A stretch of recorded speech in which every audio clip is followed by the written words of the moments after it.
दुसरा दिवस देवी ब्रह्मचारिणी। दुसऱ्या दिवशी देवीच्या ब्रह्मचारिणी अवताराचे पूजन केले जाते। देवीने बरीच हजार वर्ष शिवशंकराचे ध्यान केले होते आणि देवीची ही तपश्चर्या बघून स्वतः ब्रह्मदेवाने येऊन देवीला वरदान दिले व म्हणाले, अशी घोर कठीण तपश्चर्या आजपर्यंत कुणीच केलेली नाही। म्हणून ब्रह्मदेवाने देवीवर प्रसन्न होऊन देवीला ब्रह्मचारिणी असे नाव दिले। ब्रह्मचारिणी महाक्रांता ज्ञान सर्वत्र विद्या हा श्लोक देवी ब्रह्मचारिणी वर्णन करतो।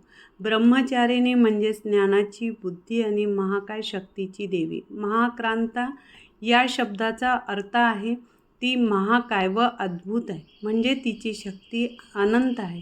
ब्रह्मचारिणी देवीच्या भक्तांना ज्ञान प्राप्त करण्याची प्रेरणा देते आणि त्यांचे बुद्धीला धारदार बनवते। ज्ञान सर्वत्र विद्या या वाक्यात देवीने ज्ञान सर्वत्र व्यापलेले आहे, म्हणजेच ती सृष्टीच्या प्रत्येक कोनात व विद्या व ज्ञानाचे स्रोत आहे।